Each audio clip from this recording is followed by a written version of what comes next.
Hello दोस्तों, Gurukul plus में आपका स्वागत है। साइंस के इम्पोर्टेंट क्वेश्चन करने वाले हैं। एक भी क्वेश्चन को भी मिस नहीं करेंगे, साथ में हमारे साथ जुड़े रहिएगा, लास्ट तक करेंगे अपन। इम्पोर्टेंट क्वेश्चन है सभी एग्जाम के लिए। देखिए, साइंस के जो क्वेश्चन हैं सभी एग्जाम में आते हैं। तो चलिए स्टार्ट कर देखिएगा। फर्स्ट क्वेश्चन, हाइड्रोजन गैस से भरा गुब्बारा पृथ्वी से चंद्रमा पर ले जाया जाता है तो गुब्बारा चंद्रमा पर क्या होता है? गुब्बारा जो होता है चंद्रमा पर फट जाता है। क्या होता है? वहां पर जाके फट जाता है। अगला क्वेश्चन देखिए नेक्स्ट। गर्म जल 90 डिग्री सेल्सियस से 80 डिग्री सेल्सियस तक ठंडा होने में 10 मिनट लेता है, तो 80 डिग्री से 70 तक ठंडा होने में कितना समय लगेगा?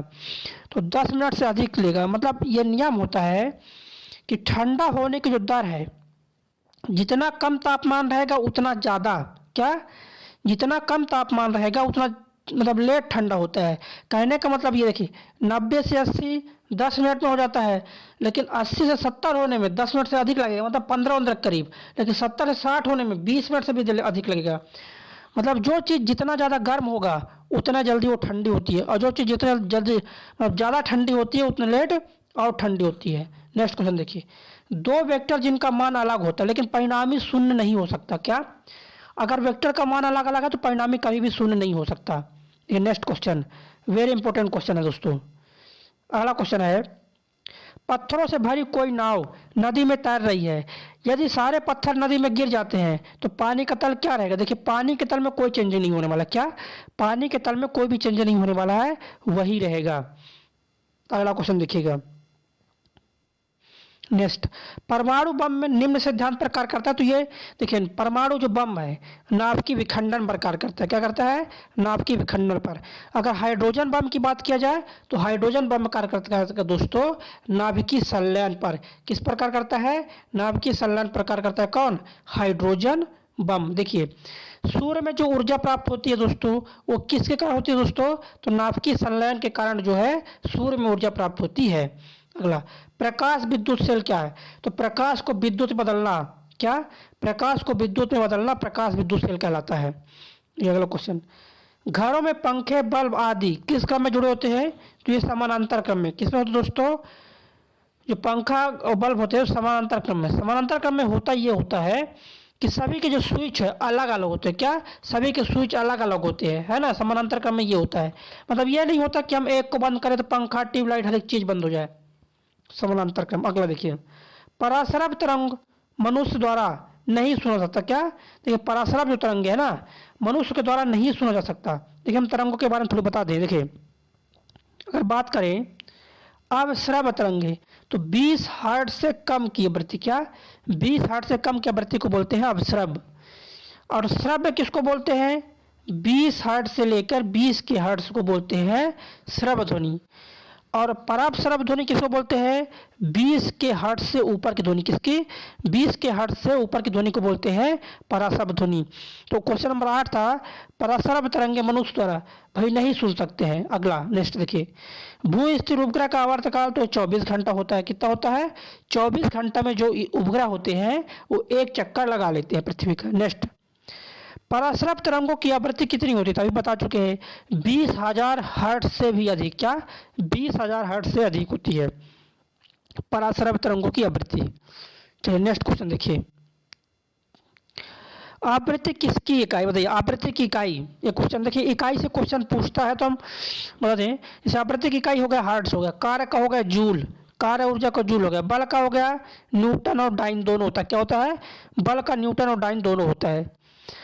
तो ये प्रकार से इकाई, जैसे दूरी का हो गया मीटर हो गया, विस्थापन का भी मीटर होता है, दूरी विस्थापन दोनों का मीटर होता है। तो ये आपको याद रहना चाहिए।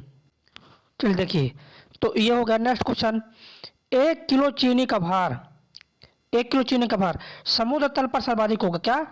समुद्र तल पर सर्वाधिक होगा। नेक्स्ट क्वेश्चन देखिए, चिकित्सा शास्त्र का जनक किसे बोलते हैं? तो हिप्पोक्रेटिस को बोलते हैं। किसको? हिप्पोक्रेटिस बोलते हैं चिकित्सा शास्त्र का जनक। अगला, लुमेन किसका मात्रक है? तो ज्योति फ्लक्स। किसका मात्रक है लुमेन? तो लुमेन मात्रक है ज्योति फ्लक्स का। अगला, परमाणु क्रमांक कहते हैं, बताइएगा परमाणु क्रमांक। देखिए, नाभिक देखिए, जब भी आपको परमाणु क्रमांक ज्ञात करना हो तो प्रोटॉनों की संख्या ज्ञात कर ले। क्या ज्ञात कर ले? प्रोटॉनों की संख्या बराबर परमाणु क्रमांक। और प्रोटॉन और न्यूट्रॉन की संख्या मिला देंगे तो आ जाएगा परमाणु भार आ जाएगा। अगला क्वेश्चन देखिएगा, देखिए नेक्स्ट क्वेश्चन, धूप के चश्मे के लिए किस कांच का प्रयोग करते हैं? तो क्रूस कांच का। क्या? धूप के चश्मे के लिए क्रूस कांच का प्रयोग करते हैं। अगला, दाब का मात्रक, तो ये पास्कल है। क्या दोस्तों? दाब का मात्रक पास्कल है।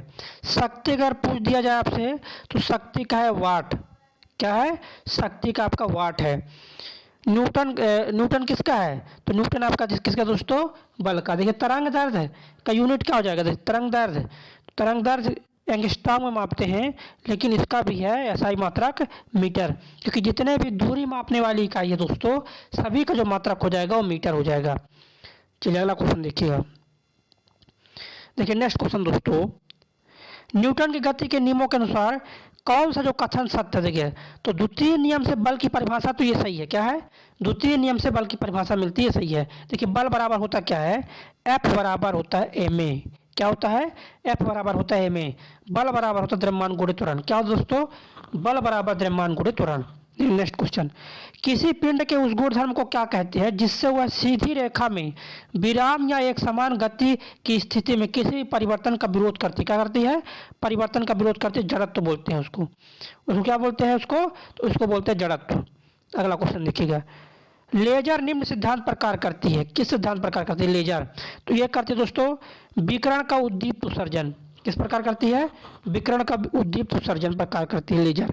अगला, दलदल में फंसे व्यक्ति को लेट जाने के लिए कहा जाता है, क्योंकि होता क्या है कि अगर आप खड़े हैं तो दलदल में आप धंस जाएंगे, क्योंकि दो पैरों का क्षेत्रफल कम होता है। लेकिन अगर आप लेट जाते हैं तो आपका क्षेत्रफल ज़्यादा हो जाएगा। क्या भाई? पूरे शरीर का क्षेत्रफल ज़्यादा हो जाएगा। देखिए क्षेत्रफल अधिक होने पर क्या होता है? दाब कम हो जाता है। क्षेत्रफल अधिक होने से दाब कम हो जाता है, तो यही कारण है। अगला क्वेश्चन देखिएगा। देखिए नेक्स्ट, बर्फ के टुकड़ों को आपस में दबाने पर टुकड़े आपस में चिपकते हैं, क्योंकि क्या होता है? देखिए दबा रहे हैं हम। देखिए दाब अधिक होने से क्या होता है? बर्फ का गलनांक घट जाता है। क्या होता है? दाब अधिक होने से बर्फ का गलनांक घट जाता है, ये मायने रखता है ये।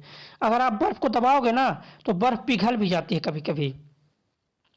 अगला, शून्य में स्वतंत्र रूप से गिरने वाली वस्तुओं की बताइएगा क्या चीज़ें जो समान होती? देखिए स्वतंत्र रूप से कोई वस्तु गिर रही है आसमान में से, उसके लिए क्या जो समान हो जाएगा? तो अच्छी हम कंसेप्ट बताते हैं। आप कोई वस्तु को आप ऊपर से गिरा रहे हो, सभी वस्तुओं के लिए जो जी का मान है 9.8 रहेगा। क्या रहेगा?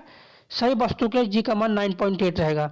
आप चाहे 1 मीटर ऊंचे की बात करो, 2 मीटर ऊंचाई की बात करो, सभी जगह क्या होता है? जो त्वरण होता है, जी का मान होता है 9.8, वो सभी जगह बराबर रहता है। तो देखिए समान त्वरण रहता है, ये सही हो जाएगा। चलिए एक बार शेयर कर दे सभी दोस्तों को। क्या करना है? सभी दोस्तों को शेयर करना है, तो शेयर कर दीजिए। एक बार सभी दोस्तों को शेयर कर दीजिए ताकि पढ़ने वाले सभी दोस्तों के पास पहुंच जाए। और जितने भी साथी हमारे चैनल में पहली बार विजिट कर रहे हैं, चैनल को सब्सक्राइब कर लें ताकि आपको इसी प्रकार से वीडियो मिलता रहेगा। अगला देखिए, पदार्थ के संवेग और वेग का गुणनफल। क्या? संवेग और वेग का गुणनफल का जो अनुपात है, कौन सी भौतिक राशि का मान हो जाएगा? देखिए एक हम आपको सूत्र बताते हैं, क्वेश्चन नंबर 24 के लिए बता रहे हैं हम कि संवेग बराबर होता क्या है? संवेग बराबर होता है द्रव्यमान और गुणे वेग। क्या होता है? संवेग बराबर द्रव्यमान गुणे वेग होता है। हमसे पूछा संवेग और वेग, तो हम वेग को इधर ले आएंगे जब, तो क्या बचेगा? यहाँ पर द्रव्यमान बचेगा। तो संवेग और वेग का जो अनुपात होता है वो द्रव्यमान होता है। कुछ जो सूत्र है ना आपको याद रहना चाहिए। जैसे यहाँ हमसे क्या पूछ दिया? संवेग का पूछ दिया। जैसे आवेग का सूत्र पूछ दिया, तो आवेग बराबर क्या होता है दोस्तों? आवेग अगर पूछ दिया, मान लो आवेग बराबर क्या होता है? आवेग बराबर होता है बल गुणे समय होता है। क्या होता है? बल गुणे समय होता है। तो कुछ जो सूत्र है ना इंपॉर्टेंट, वो आपको याद रहना चाहिए। अगला क्वेश्चन देखिएगा, बायोगैस मुख्य घटक है मीथेन है। बायोगैस में क्या है? Methane CH4। बायोगैस का जो मुख्य घटक है दोस्तों मीथेन है, CH4 इसका सूत्र होता है। देखिए CH4 में अगर इसका कभी कभी ना इसका द्रव्यमान पूछ लिया कि मीथेन का द्रव्यमान कितना होता है, भार, तो कार्बन का तो होता है 12, हाइड्रोजन का 4, तो ये जाएगा 16। तो मीथेन का जब भी आपसे पूछेगा भार तो आपको बताना 16 हो जाता है। चलिए, तो बायोगैस का मुख्य घटक मीथेन। जैसे मीथेन का प्रयोग कहाँ पर होता है? गोबर गैस में। देखिए गोबर गैस से खाना बनाने के लिए अगर प्रयोग करें मीथेन का प्रयोग होता है। अब मीथेन निकलता कहाँ से? तो मीथेन निकलता देखिएगा जहाँ से खनिज वगैरह निकलता है, फैक्ट्री हो गया, धान वाली जो खेती होती है उन खेतों से मीथेन निकलता है। चलिए अगला देखिए, सभी क्वेश्चन इंपॉर्टेंट है, एक भी क्वेश्चन मिस नहीं करना है आपको। देखिए अगला क्वेश्चन, दलदली भूमि से कौन सी गैस निकलती है? मीथेन। अभी क्वेश्चन अभी इसको डिस्कस कर चुके हैं कि दलदली भूमि से कौन सी गैस निकलेगी? मीथेन। अगला, खाना बनाने में प्रयोग किए जाने वाली जो गैस है मीथेन है। देखिए गोबर गैस है ना, गोबर गैस में क्या प्राप्त होता है दोस्तों? तो गोबर से बनता है मीथेन, बनता है जिससे अपन खाना बनाते हैं। नेक्स्ट क्वेश्चन देखिए, खाद्यान्नों में क्या, खाद्यान्नों में अधिकांश जो विस्फोट होते हैं तो क्या होता है? हवा के साथ मीथेन की मिश्रण होता है। क्या होती है? हवा के साथ मीथेन के मिश्रण से होता है ये सब। अगला क्वेश्चन देखिए, रसोई गैस का मिश्रण है, रसोई गैस का मिश्रण तो ब्यूटेन और प्रोपेन है। रसोई गैस में क्या होता है? एलपीजी की बात करें, किसकी बात कर रहे हैं? एलपीजी की बात कर रहे हैं रसोई गैस में, तो ब्यूटेन और प्रोपेन होते हैं इसका मिश्रण। चलिए नेक्स्ट क्वेश्चन देखिए, प्रथम विश्व युद्ध में किस गैस को रासायनिक आयुध के मतलब एक रासायनिक हथियार माना गया था? तो मस्टर्ड गैस। किसका प्रयोग किया गया था? मस्टर्ड गैस का प्रयोग किया गया था। किसमें? प्रथम विश्व युद्ध में। मस्टर्ड गैस जब छोड़ते हैं तो आंख में क्या होता है ना, फोड़े पड़ जाते हैं, आंख से आंसू निकल जाती है, तो ये बहुत खतरनाक गैस है ये। अगला क्वेश्चन देखिए, नेक्स्ट क्वेश्चन, धातु में जोड़ लगाने में कौन सी गैस प्रयुक्त होती है? जैसे जोड़ मतलब जानते हो क्या? बिल्डिंग होती है। अगर जैसे बिल्डिंग करते हैं तो उसमें से कौन सी गैस का प्रयोग करते हैं? तो एसिटिलीन गैस का। किसका प्रयोग करते हैं? एसिटिलीन गैस का प्रयोग करते हैं। और एसिटिलीन में क्या मिश्रित होता है? ऑक्सीजन को मिलाते हैं। किसके मिलाते हैं? ऑक्सीजन का भी मिश्रण होता है। मतलब बिल्डिंग के लिए एसिटिलीन और ऑक्सीजन का मिश्रण होता है कुल मिला के। अगला, प्रशीतक फ्रियान क्या होता है? तो डाईफ्लोरो डाईक्लोरोमीथेन। क्या? डाईफ्लोरो डाईक्लोरोमीथेन होता है। अगला, इंडेन गैस एक मिश्रण है तो ब्यूटेन और प्रोपेन का। किसका? ब्यूटेन और प्रोपेन का मिश्रण है इंडेन गैस। देखिए नेक्स्ट क्वेश्चन चलते हैं, कार्बन मोनोऑक्साइड की अपक्रिया जो है 300 डिग्री सेल्सियस पर H2 से कराने पर कब बनती है? तो मीथेन बनती है। क्या बनती है? मीथेन। चलिए वेरी वेरी इंपॉर्टेंट क्वेश्चन है, एक भी क्वेश्चन किसी को भी मिस करके नहीं जाना है, साथ बने रहिए। अगला क्वेश्चन, कच्चे फलों को कृत्रिम रूप से पकाने के लिए प्रयोग में लाई जाती है तो वह एसिटिलीन प्रयोग में लाते हैं। क्या लाते हैं? एसिटिलीन प्रयोग में लाते हैं। कच्चे फलों को कैसे पकाना है? देखिए दो चीजें, कृत्रिम रूप से पकाना है तो एसिटिलीन, अगर प्राकृतिक रूप से पकाना है तो एथिलीन। ये आपको याद रहना चाहिए। अगला, कैल्शियम कार्बाइड पर जल डालने से तो ये एसिटिलीन बन जाती है। क्या बनती है? कैल्शियम कार्बाइड जब आप जल का प्रवाह करोगे तो एसिटिलीन बन जाती है। और ये एसिटिलीन को करते क्या? तो इसका प्रयोग है बिल्डिंग में। किसमें है? बिल्डिंग में इसका उपयोग किया जाता है। अगला क्वेश्चन देखिए दोस्तों, इसके अलावा हम लोगों ने आप लोगों के लिए एक ई बुक लॉन्च की है जो कि टॉप 21 चैप्टर वाइज की एक ई बुक है, जिसमें आपको टॉप 21 चैप्टर वाइज क्वेश्चन दिए जाएंगे जो कि आपके 5 साल से बार बार क्वेश्चन पूछे जा रहे हैं। कोई एग्जाम में 8 बार पूछा जा रहा है, कोई 10 बार क्वेश्चन पूछा जा रहा है। ये आपका चैप्टर वाइज इसमें आपको क्वेश्चन दिए जाएंगे जो कि रेलवे और एसएससी परीक्षा के लिए बहुत बहुत ज़्यादा इंपॉर्टेंट है। एसएससी एमटीएम में दोस्तों मोस्टली क्वेश्चन इसी ई बुक से पूछा गया है। तो एसएससी जीडी वालों के लिए दोस्तों ई बुक बहुत इंपॉर्टेंट, साथ ही रेलवे ग्रुप डी की तैयारी कर रहे हैं उन लोगों के लिए भी ई बुक बहुत ज़्यादा इंपॉर्टेंट है। बेस्ट ई बुक रहेगी दोस्तों रेलवे और एसएससी एग्जाम के लिए, जो कि आपको ऑफर पीरियड में दी जा रही है मात्र 49 रुपीज़ में। दोस्तों इसका 199 रुपये प्राइस है जो कि आपको मात्र 49 रुपीज़ में दिया जा रहा है, जो कि आप देख सकते हैं। और गुरुकुल प्लस की ऐप पर आपको इसकी ई बुक अब मिल जाएगी। ठीक है, इसके अलावा साथियों एक यूथ एसएससी आर एग्जाम करके बुक आती है, एक यूथ की बुक आती है एसएससी की, जिसमें आपको जीके 10,000 पॉइंटर वाली बुक आती है। ये आपको इस पर्टिकुलर कोर्स में कंप्लीट बुक कराई जाएगी और पीडीएफ दी जाएगी और 30 टेस्ट आपको दिए जाएंगे। ठीक है, और जो कि मात्र बेसिकली ये कोर्स आपका 1499 रुपये है। इसकी फीस दोस्तों 499 रुपये ऑफर में चल रहा था। इसके ऊपर दोस्तों एक ऑफर आपको और मिल जाएगा जो कि कुछ ही बच्चों के लिए है, जिसमें आपको 50% का और एक्स्ट्रा डिस्काउंट मिल जाएगा, जो कि मात्र 249 रुपीज़ में आपको ये कोर्स कंप्लीट मिल जाएगा। ठीक है, जो कि आपको लाइफ टाइम वैलिडिटी के साथ एक कोर्स दिया जा रहा है। तो कंप्लीट आपको दोस्तों बुक कराई जाएगी। इसमें आपको साइंस हिस्ट्री ज्योग्राफी सब कुछ कराया जाएगा और इसका दोस्तों डेमो भी अवेलेबल है। गुरुकुल प्लस की ऐप पर जाइए, जाकर डेमो आप देखिएगा। कोई भी डाउट हो, कोई भी समस्या हो, इस व्हाट्सएप नंबर से आप संपर्क कर सकते हैं। ठीक है, आपके सारे डाउट क्लियर कर दिए जाएंगे। ठीक है, देखिए नेक्स्ट क्वेश्चन, कौन सी गैस ओजोन परत के ह्रास के लिए उत्तरदायी? तो क्लोरोफ्लोरोकार्बन। क्या? ओजोन परत के ह्रास के लिए उत्तरदायी है क्लोरोफ्लोरोकार्बन। अगला देखिए, बिजली से लगी आग बुझाने में प्रयुक्त होता है तो पायरीन अग्निशामक। क्या? पायरीन अग्निशामक प्रयोग होता है। अगला, कास्ट स्पिरिट क्या है? क्या दोस्तों कास्ट स्पिरिट क्या है? तो मिथेल एल्कोहल। क्या?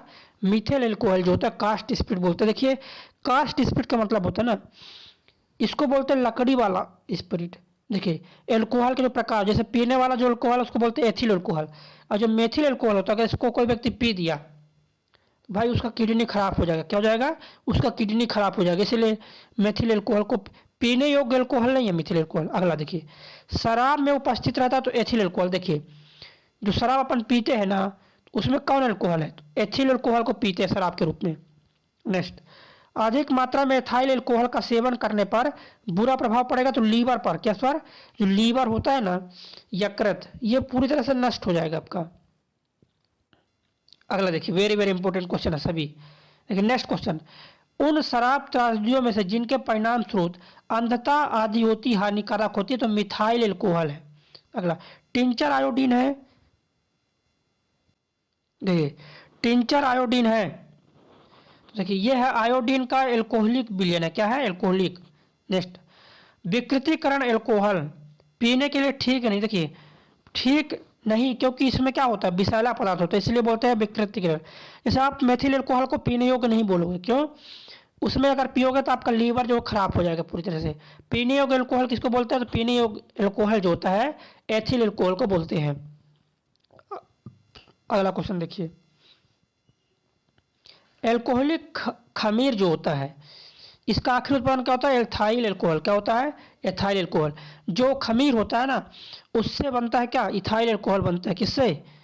एल्कोहलिक खमीर से बनता है इथाइल एल्कोहल। अगला देखिए, C2H5OH किसका रासायनिक सूत्र है? तो एथाइल एल्कोहल का। किसका है?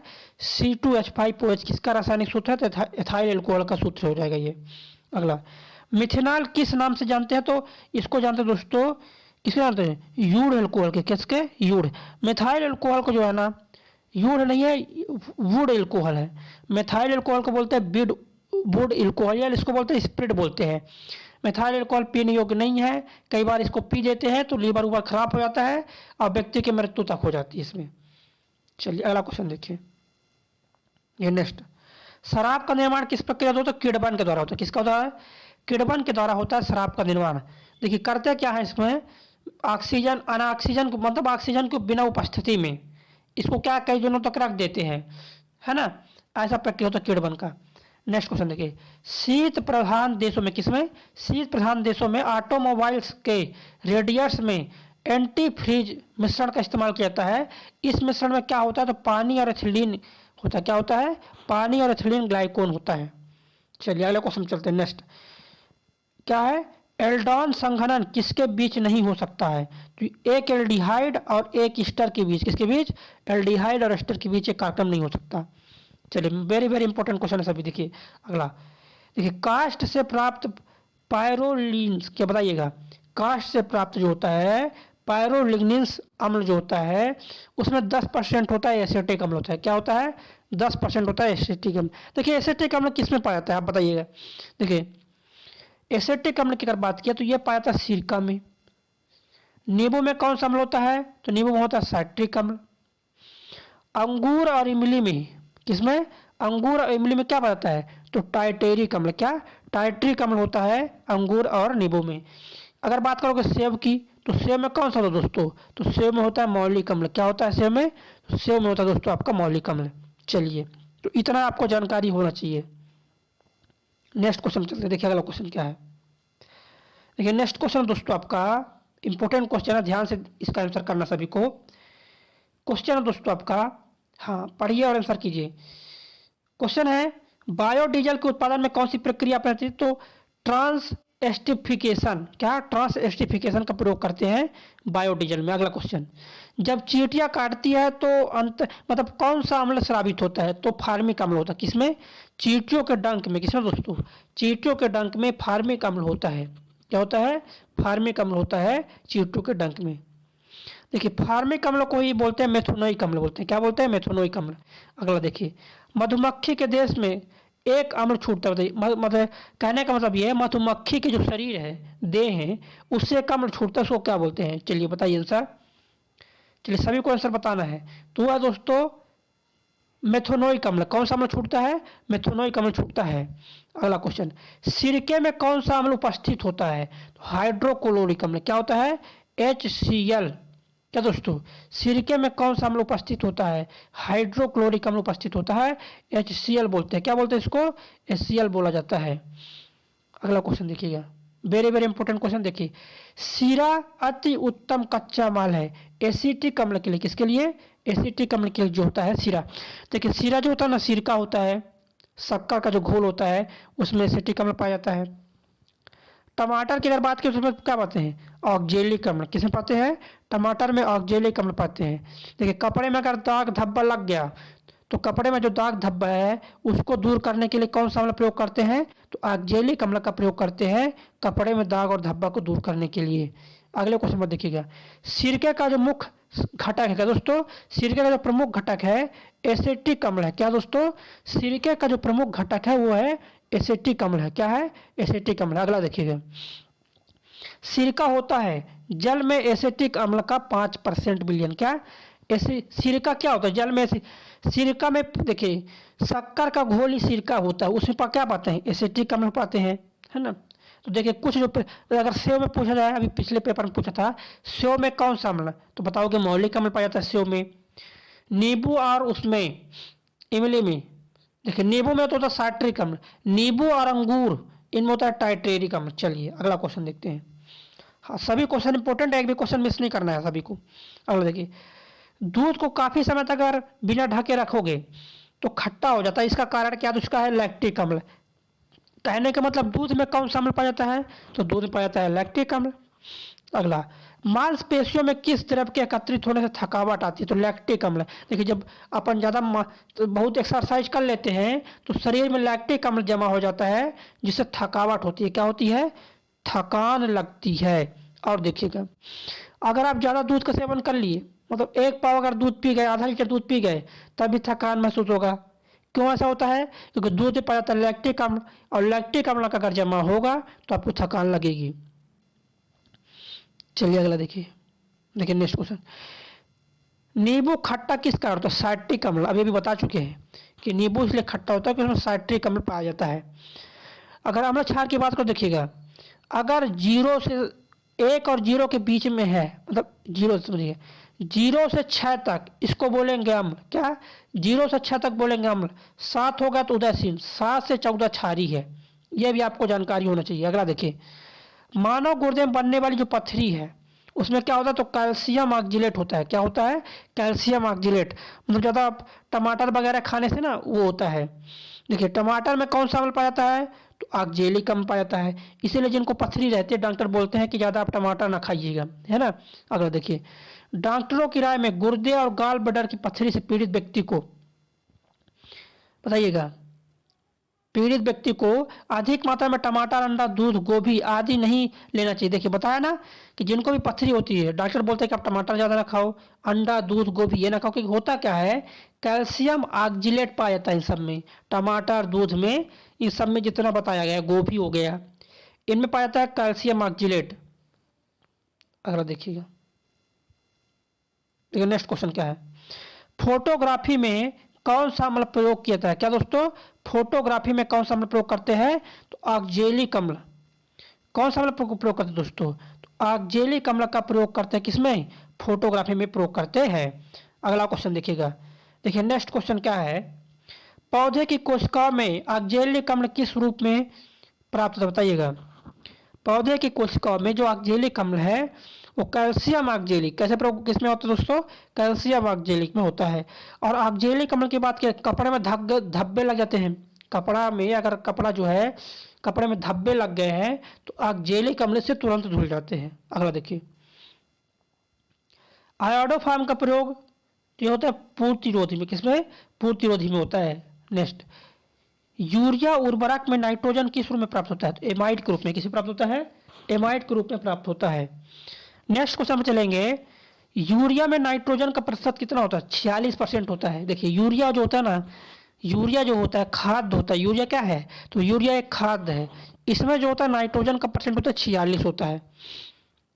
और सबसे अच्छा प्रकार के जो मतलब खाद्य पदार्थ होते हैं उनमें क्या होता है? एनपीके, नाइट्रोजन, फास्फोरस और पोटेशियम, ये मतलब रहते ही रहते हैं, इनसे खाद बनती है। देखिए नेक्स्ट क्वेश्चन की बात की जाए, 70 लव उत्प्रेरक की उपस्थिति में बेंजीन क्लोरीन गैस के साथ प्रतिक्रिया करके क्या बनाता है, तो क्लोरीन क्या बनाता है, क्लोरोबेंजीन बनाता है। नेक्स्ट, रबर उद्योग में बहुलता से प्राप्त होता है तो एनिलीन प्राप्त होता है। अगला क्वेश्चन देखिए नेक्स्ट क्वेश्चन, डीडीटी का पूरा नाम डाइक्लोरो डाइफिनाइल ट्राइक्लोरो इथेन होता है। 73 देखिए अगला, प्रकाश छोटे छोटे कणों से मिलकर बना है जिसे क्या बोलते हैं, उसे बोलते हैं दोस्तों फोटान। क्या, प्रकाश जो है छोटे छोटे कणों से मिलकर बना है उसे फोटान बोलते हैं। अगला क्वेश्चन देखिएगा, अंतरिक्ष यात्री को बाह्य अंतरिक्ष कैसा दिखा देगा आकाश से। देखिए अंतरिक्ष में क्या होता है ना, अंतरिक्ष में क्या होता है, वायुमंडल नहीं पाया जाता है, कण नहीं पाए जाते हैं। जहाँ पर वायुमंडल नहीं पाया जाता, कण नहीं पाए जाएंगे, वो जो चीज़ें है ना काला दिखाई देगा। इसलिए आपको और ये चीज़ें हैं तो ध्यान रखिए, जहाँ वायुमंडल नहीं है, कण नहीं है, वहाँ पर माध्यम का कोई कण नहीं है तो वो चीज़ काला दिखाई देगा। चलिए अगला क्वेश्चन देखिएगा। देखिए नेक्स्ट क्वेश्चन दोस्तों आपका,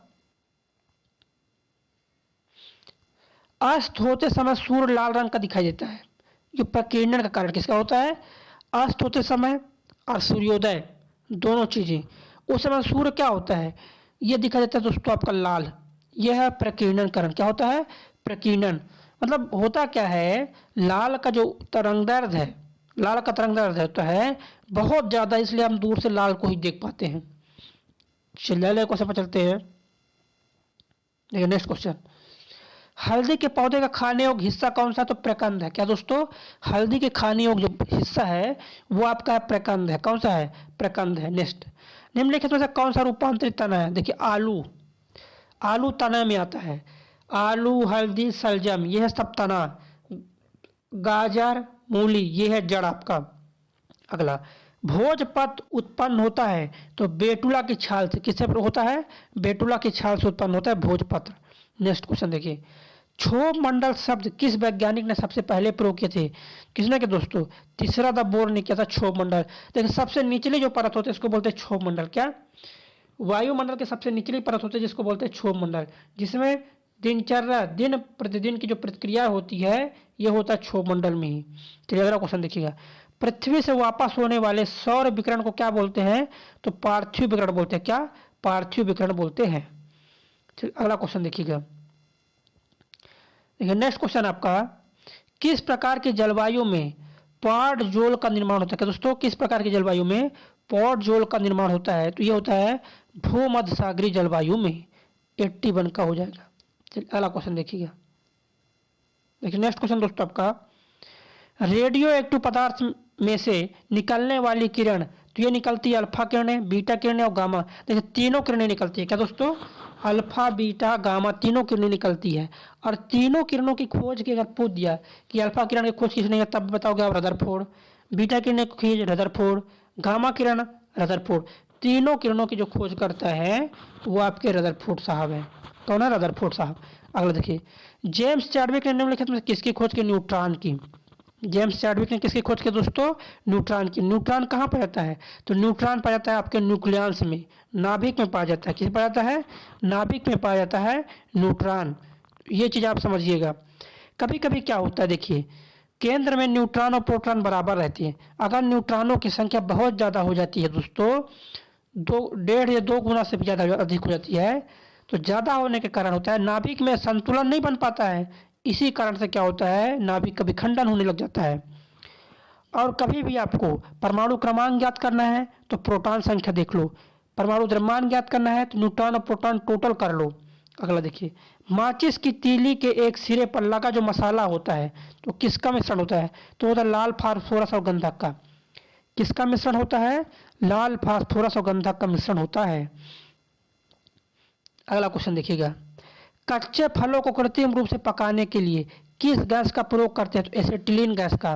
किस गैस का प्रयोग करते हैं, एसिटिलीन गैस का प्रयोग किया जाता है।